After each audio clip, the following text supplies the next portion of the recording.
Hello, Midnight Charlie Man, Patrick here. This is going to work out. That light is strong enough. Okay, I have been meaning to do this for a while.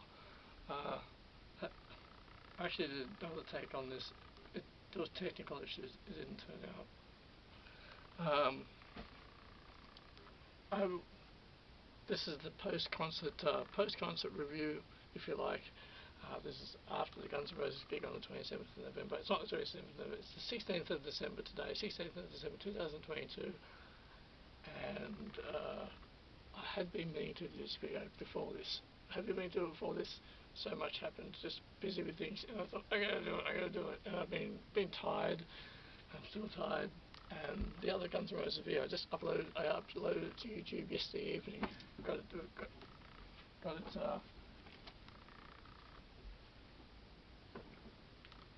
it done. Oh, I've got more room now.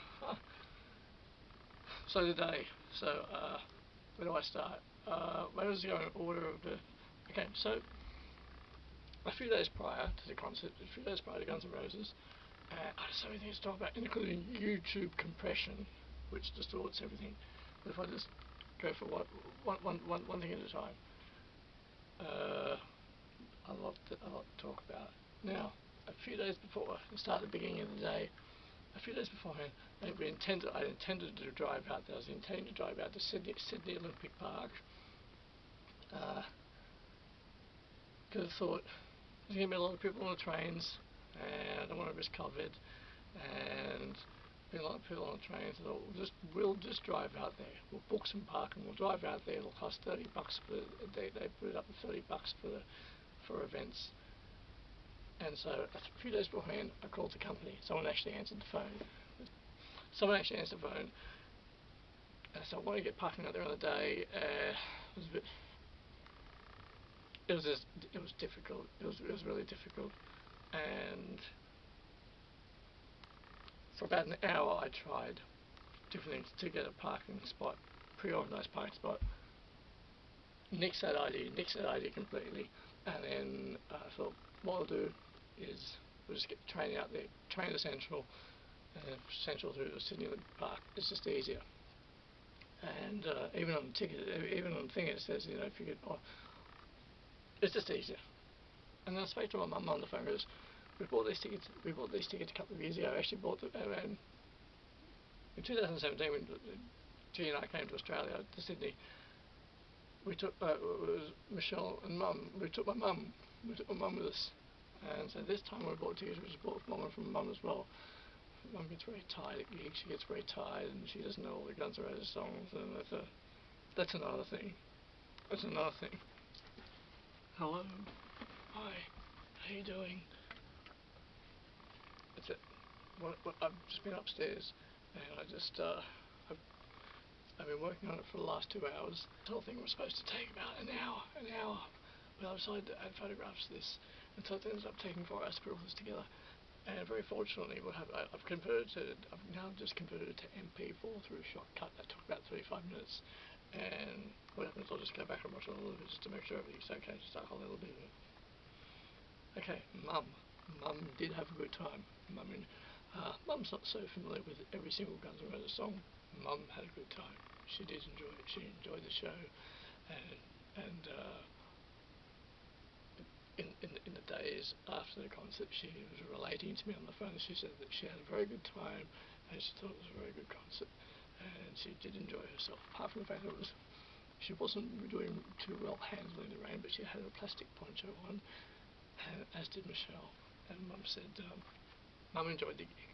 She enjoyed the concert. She thought it was a good show, and she had a good time. And yeah, she had a good time.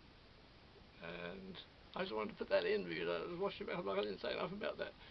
Mum had a very good time. Okay, so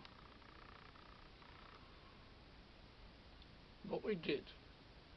I looked at the map of Sydney. I looked at the train line. And I thought, what can I do? So what suburb can I go to which is really reasonable parking? I don't have to pay for the parking necessarily. And I was thinking of Stratford. I was thinking about Burwood. And so what I ended up doing is we drove to Campsie, got Mum, because we're in Dulwich Hill, drove to Burwood, and Burwood Park, there was one spot left at Burwood Park, and I thought maybe I'm going to have to put $6 in the meter, maybe I'm going to have to put $7 in the meter. I'm going to make sure I'm recording, because that would be delightful. Okay. And do I have enough battery? Because I've been recharging this camera upstairs and I've got sufficient battery. There was one spot left, and I thought maybe I'm going to pay $7. It's better than 30. I'm happy to pay $7 for the evening. It was Sunday. It's that Sunday, the 27th of November. Free parking, one spot left. Beautiful, beautiful, beautiful. Now, Michelle, we got the Mum told me about all this. Mum said, I've been to Olympic Park a few times. And she said, I got the 526 bus, and it took me straight there. And it's 25 minutes. Michelle organised some takeaway food. Thank you, Michelle. Thank you. Thank you, Michelle. And takeaway food. It was raining. It was from a light to a heavy rain. And we got the bus out there. Nice bus journey. Got there, sat down, had some food. In regard to drinking, I do not drink at international gigs anymore. I don't drink. First of all, I'm not going to line up in a queue of 25 people and pay $15 for a beer, and then 45 minutes later go to the toilet and there's 20 other people in the queue. No thanks. I've learnt my lesson with that. So I don't drink at international gigs at all. Pub gigs, totally different story. So international gigs, no, I don't drink at them. We went, and also we got there really early, so I didn't have to panic. I don't like queues. And for instance, if we're out to see a movie, I like to be in the cinema about 25 minutes before the movie starts. I don't like queues, don't like being late for things. And so we got there, relaxed, went in, and what happened was in our section, so ANZ Stadium, which doesn't have a roof, and it was raining. It was light rain to heavy rain for the entire event. For the duration of the afternoon, the evening, and the night, it was light to heavy rain. Kind of added to the atmosphere. It doesn't help that the ANZ Stadium doesn't have a roof. Anyway, so our section was. So the stage was there, dying. We were about 35 metres from the stage, about that. So the stage is over there. We're here, and there's a pathway here for people coming in, and then the main other section is there. So we had a really good view, about 4 rows back, which was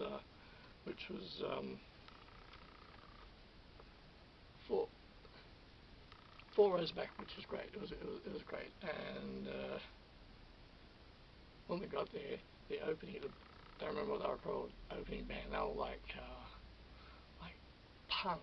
They're like punk metalcore. Well, I think they do the rounds in Sydney or wherever they're from. Maybe they're from Melbourne. Haven't heard of them before.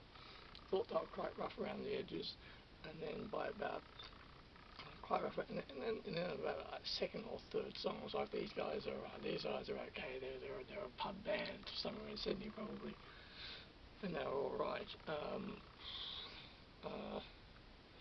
Now, in regard to YouTube compression, because what happened was over the last few months, semi-regularly, I've just been checking out live clips of Guns N' Roses online. Watched a clip from Prague and Ireland, and some venues in the States. A clip or two here and there. I was curious, and I don't want to see too much because we're going to see this. I don't want to really spoil it for myself. I don't want to see too much.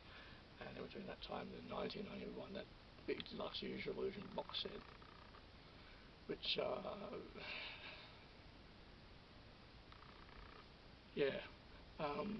but 1991, the 91 Live at the Ritz gig was on YouTube now. It was YouTube about a week before G and I got to Sydney, and it was nostalgic, interesting. It was interesting to watch that because it had never been released before, so it was really kind of good to see. It was very interesting, and that's where the You Could Be Mine clip came from.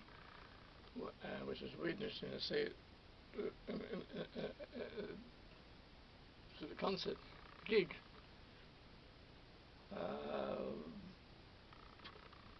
So the Guns N' Roses the Perth gig. I watched a couple of clips from it, and and there was a few complaints. They said, oh, they wouldn't imagine that Slash would stuff up the solo to a strange. Well, he didn't stuff up the solo to a strange. He didn't. As I said, if you're playing the same, well, if you've been doing the same song, if you did that song for 30 years and you're doing it exactly the same way for 30 years, but Slash never does everything exactly the same way because he varies. He'll mix it up a bit, he'll change it up a bit. So it wasn't a mistake. He didn't make a mistake.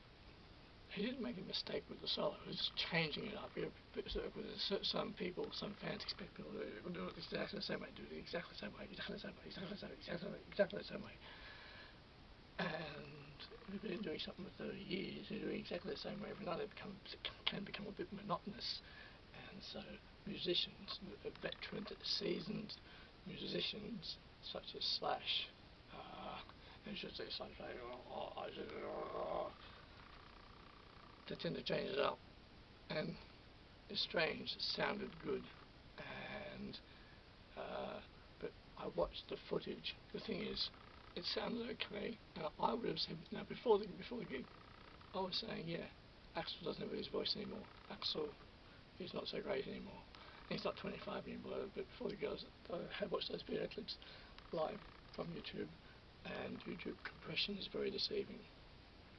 And so watched a couple of clips, and so what happened was, yes, they were on late. Okay, because there was lightning and all that, and what happened was they were meant to go on, and the promoter came out. But the promoter came on the mic. He said, "Guns N' Roses are here. They want to go on stage. They want to play for you. But there's lightning. I'm concerned about lightning. So let's just wait 15 minutes for the lightning to pass. Guns N' Roses are here. They want to see you. They want to go on." And then everyone started booing. He's like, "Sydney, this is for your safety." And 10 minutes later, literally 10 minutes later, they came on. And everyone had a bit of whinge about that. It's like, okay, the promoter's looking out for everyone's best interests. It was literally 10 minutes, but people still wanted to have a whinge over that. And I was initially neutral, but on the day I was very excited on the day. And then once I got to the arena, I was quite excited. I was excited. And when they came out, Slash had a Texas Chainsaw Massacre singing like Texas Chainsaw Massacre. I was like, oh, Texas Chainsaw Massacre. And Axel came out in a Mad Max t-shirt. I was like, oh. And Michelle said, that's because it took her a while to notice a bit. Michelle said, that's just for you, Pat. That's just for you. And Axel adorned. He was wearing a variety of Australian t-shirts throughout the night. He wore a Mad Max Beyond Thunderdome, which was a bit of a shout out to Angry Anderson. I was like, oh yeah, it's like, hi mate, how you going? And hi mate. And the yellow kangaroo, the triangle, green and gold yellow kangaroo. And he wore that, and he wore Vegemite. I can't stand Vegemite, but he wore Vegemite. He was embracing, he was doing Australian patriotism, and Slash wore Texas Chainsaw Massacre, and Slash was phenomenal. It was an incredible concert, and there was a few people afterwards who did whinge about it on YouTube, and there's a few people who were having a bit of a whinge about it on Facebook as well, and I don't know what realm they were in, don't know what alternative, maybe they were in an alternative universe, maybe they went to see a different gig that day, and they said, oh, Axel, maybe he was just having a bad day, wasn't having a great day, Slash wasn't having a good day, concert was terrible. I'm like, are we talking about the same gig? Are we talking about the same concert? Because Slash was incredible. Axel, you know what? He still got it. And he was using different ranges of his voice. He was using different ranges, different voices. And he was very charismatic. I thought he was very charismatic throughout the evening into the night. He was charismatic. I was like, he still got it. He still got it. And he still got it. He sounded great. And they looked healthier too, because we saw them in 2017, and they looked they look healthier this time, look happier. And Slash, oh my gosh, I could watch Slash all day. Michelle could watch Slash all day. This is watching Slash, and excellent. And Duff was very focused. I tell that okay, so I can tell that he has humour, because Duff can be funny. He's very serious. He's very focused, which is a good thing. It's a great thing. But he's very focused. He held it all together. Not the others didn't, but Duff was focused, and he was very focused. Was very. And Richard, look. Richard Ford, he ain't so bad. Richard Ford is not so. I've never been able to get used to his style. I mean, his dress sense is rock and roll. I love his dress sense. But his actual style with the guitar, I've never quite gotten used to. But I suppose he ain't so bad. I suppose he's actually pretty good. I suppose it ain't so bad. I wonder what happened to Gilby Clarke.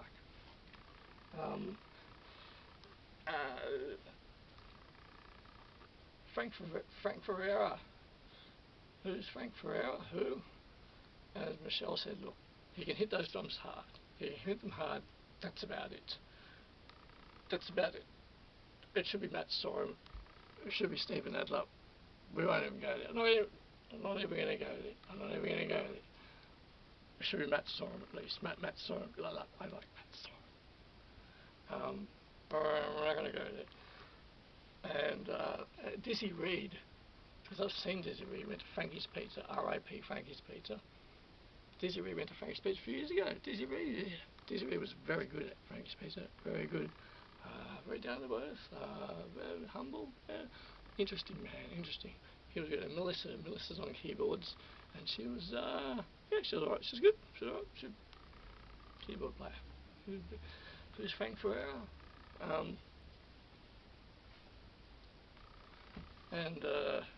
There were a couple of different arrangements throughout the night, and people tend to have a whinge about these things. Welcome to Jungle had a different intro, because for them to play the same intro on and off over the past cities must get a bit monotonous, and so they just did a bit of a different intro. Of course, people want to have a bit of a whinge about that, and they did this strange a bit differently and refreshing. It's refreshing, and of course, Slash does a lot of different things live, keeping to the parameters of the song, but Slash is so versatile. He just does whatever he wants, and it sounds good. And so he didn't make a mistake in Perth for the Perth concert. He was just doing some things differently. But for certain bands, if it's not exactly the same as a record, just listen to the record then. When you're seeing something live, it's live in front of you, so it's live. Oh, there was no man behind the curtain for Axl. There was no backing tracks. No one was helping him. It was just Axl, and he still sounds good. Even Absurd, the new song, I don't like Absurd. I think it's a terrible song, but I actually enjoyed it on the day. Live, I enjoyed it. And they did Coma. And I was like, Michelle, they never do this. They're doing Coma. And it turns out on the tour they have been doing Coma. And I actually enjoyed Live and Let Die. I enjoyed Knocking on Heaven's Door. All the songs from the Illusion albums, which I don't enjoy anymore. I was wondering about the battery then. I get a bit paranoid about this. Okay, I'm good. I just get paranoid about it. The songs from the Illusion albums I don't enjoy anymore. Live was a different story. I enjoyed them greatly, and when people record a concert and when they upload it to YouTube, what happens is YouTube compresses it and it warps it, and it transfers it, it twists it, it distorts it. And so now I've got the perspective, because a couple of days later when people are uploading clips from the Sydney concert, right, and so I watched the clip. Now, if I had not have attended the Sydney gig on the 27th, the other Sunday, right, if I had not have attended and just watched the clips that were uploaded to YouTube of the Sydney gig, I would have said Axl doesn't have it anymore, because I watched the clips, and pretty much almost totally different from what I experienced being there.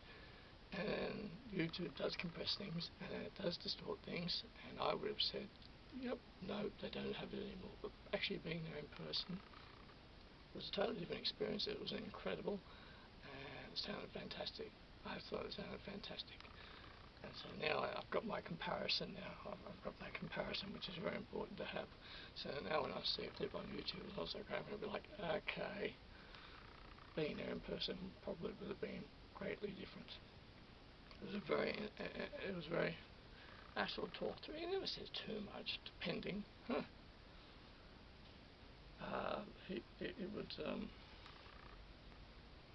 He spoke to the crowd a bit, and he seemed in very good spirits. And there was bad obsession, there was double talk and jive. I think they did pretty tied up. The usual sweet child jungle. It started off with a different intro, which I enjoyed. It was, and there was slash his solo. Frank Ferrer didn't have a solo.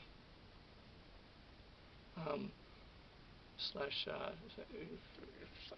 watching Slash's fingers. Oh, watching his fingers. Michelle's watching his fingers. Bias towards Slash. What? It's Slash. I greatly liked all of Axel's wardrobe changes. The black shiny coat and his other coats, and I was a little disappointed he didn't wear his hats, because he wasn't having any hats, and his hair's short now, and it was beautiful. He sat whilst when they did November Rain, rained whilst they did November Rain. As I want to say, 2 songs before November Rain, it was pouring down, and Mum and Michelle had ponchos. I braved the rain, I braved it, but yeah, and I ended up totally drenched. Not so much fun when you stand up and move. Couple of songs before November Rain, right? It was raining down heavily, and I said to Michelle, Michelle said, they should bring the piano out. And then a few songs later, it was a light rain, and I did November Rain. And it is very good when that piano comes out. And every time Axel's at the piano, I do think of Elton John. And look, the night was terrific. The concert was terrific. Everyone sounded great. Axel's voice is in very good form, and they're all focused yet having fun. They'd been doing this for 30 years. Come on. And Axel and Slash just look good on stage together, just like Steven Tyler and Joe Perry. Axel and Slash look great on stage, and Duff is so very focused. And they had the video screens up on this side. They had the video screen up on that side, and it was just a very enjoyable. And I was ready to. And if it had not have been, I would have been ready to say, yeah, okay, it wasn't a great show. I would have been ready to say that. But it was incredible. And the naysayers, the people whinging, Axel threw the mic at the end of Paradise City, and someone caught it.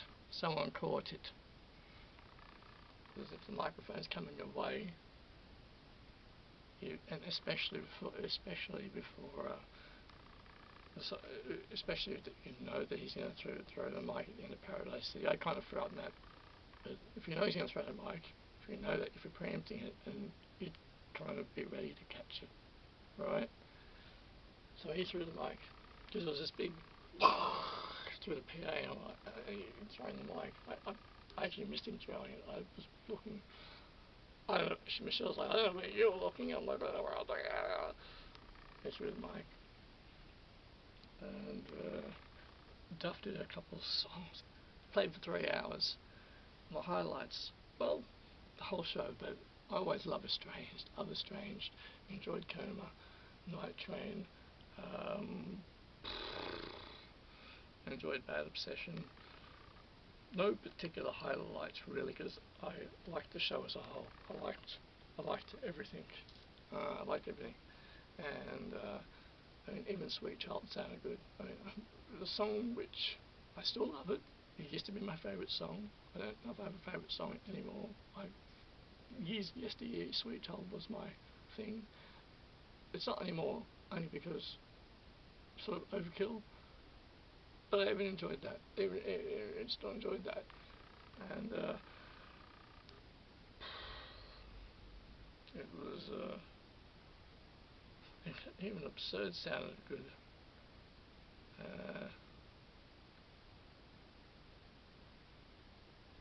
I'd spoke about YouTube compression, yes. Oh, but mobile phones. This is an American thing. I've worked out it's an American thing. Right, so when I'm watching a live footage on YouTube of an American gig, I see phones everywhere. And in Sydney, a few weeks ago, when Guns N' Roses were here, must have been, I think the Horton Pavilion can hold about 5,000 people, and I think the ANZ Stadium can hold about 25,000 people. I think so. 25,000 people. I think it was about 25,000 people, maybe 20,000 people. I'm not entirely sure, about 20,000 people. 5 people had their phones out. 5 people, and in my section, I had it out. I had my phone. I didn't even check into Facebook. I didn't want to be really taking my phone out, and it had bad reception. I did attempt to, sort of, but then changed my mind about it. This reception wasn't the best, and everyone in my section, well, no one had their phones out. I took about 10 pictures all night, about 10 pictures all night, about 10 pictures all up all night. And there was a guy down over there, right, over that way. He was filming most of his phone. 5 people had their phones out, except no one took their phone, no people took their phone out for that. Granted, right, it was a different age crowd. Slash is in his early 60s. I think Axel's a couple of years younger, and I think Duff is around his late 50s, early 60s. And because I'm about a decade younger than him, as I climb more up the age ladder, I'm about a decade younger than him. And so we're in a particular age range, and they're getting on a bit. The Stones are really getting on, and Mick Jagger is still jumping around that stage. Oh yeah, but they're fit. They're really fit, and people tend to get this. People hold on to the past as well. People still hold on to the Illusion days and Axel's behaviour in the Illusion days. Hello there. Okay, I was upstairs. I'm actually putting this together. I'm going to be uploading it soon, and I found out where the camera ran out. People tend to think back. People tend to think back and connect to, hang on to Axel's antics, his behaviour during the Use Your Illusion days, during the Use Your Illusion tour, and how he was back then, and some of that was very bad, some of it wasn't good. It wasn't good at all, and they tend to hang on to it. And but mostly, what it is mostly with all the comments, and this is mainly for the YouTube comments, but for numerous live Guns N' Roses clips from this recent tour, is that people that they think back to the Use Your Illusion days, and it's Axel did, but this is for the whole band. I mean, Slash talked about it as well. They didn't have the best. Sometimes they didn't have the best work etiquette when they were on tour. Back in the Use Your Illusion days, they were a lot younger back then. Things are quite different now. Things are very different now, and very different now. And Rocket Queen was a highlight. Loved Rocket Queen. That was a big highlight, and so was Brown Stone. And yeah, people think back to the Use Your Illusion days. They hang on to it. They get a gripe about it. They carry on about it. Even to this day, they carry on about it. On the tours during the last few years, there hasn't been any anti-behaviour. Axel's been on time. Again, Duff said, I think it was Axel, Duff said in an interview, Duff said medication helps. And in an interview from maybe 10 to 15, I don't know exactly when it was, but time period, somewhere in the zeros, Axel said medication helps greatly. And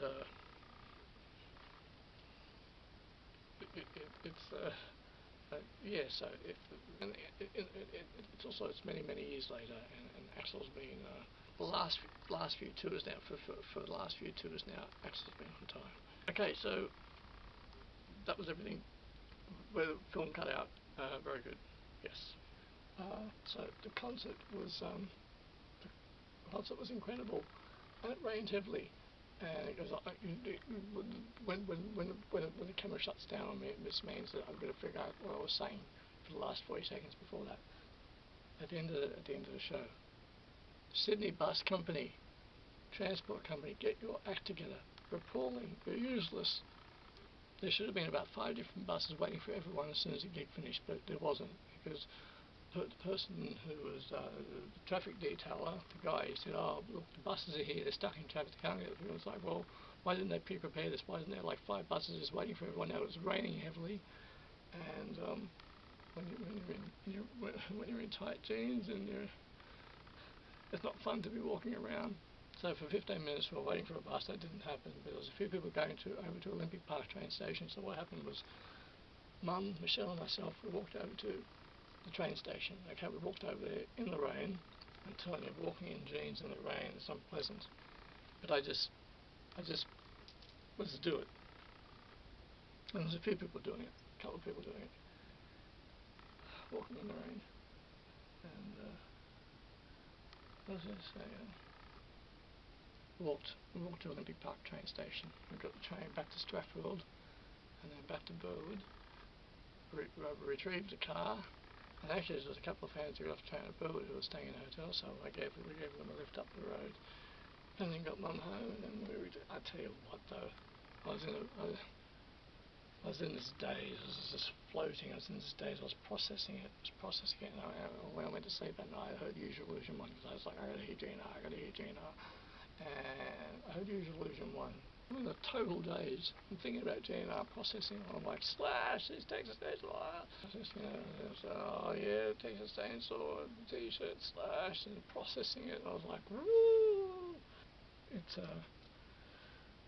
It was a very enjoyable evening, and it was a very enjoyable evening. And because we had purchased the tickets years before that, I'd contemplated getting a refund on them, and I was like, you know what, let's just go. Michelle wanted to go. I said, Michelle, do you want to go? She said, of course I want to go. And she's never a die-hard fan, but she knows all of Guns N' Roses singles, their hits. And I think I'm glad that I'm not a die-hard fan anymore. It's weird disconnecting from that. I'm glad I'm not fanatical anymore, but my eclectic taste in music helped me through that. I still love them. I still love GNR. You go to a good gig from a favourite band, and it helps. Yeah, it's sentimental, and I still love them. I don't know if a new GNR album is irrelevant. I don't know how relevant the new Guns N' Roses album is, because when they, in 2014, when they reunited, 6 months later they should have recorded a new album. And also, back 15 years ago, look, Axl's first solo album should have come out in 1999. And he probably should have followed that up. This is the way it could have gone. He should have followed that up in 2002 with another one, because he had all those songs in the vault. Okay, and Absurd is just a reworking of Silkworms from 2000. Okay, and but it's good to be non-fanatical about GNR anymore. I put my energies elsewhere, because I'm very eclectic with my music. Yes, and so great concert, great gig, and I'm just going through. I've conveyed everything. I've spoken about everything I've wanted to. Yes. So that's Guns N' Roses experience from the 27th of November, 4th to 27th of November 2022. Today's date is the 16th of December 2022, and that's my Guns N' Roses experience. Yeah. Well, I was going to do this a couple of weeks ago. Yes, I was going to do this a couple of weeks ago. I just didn't get to it. Didn't get to it. Okay.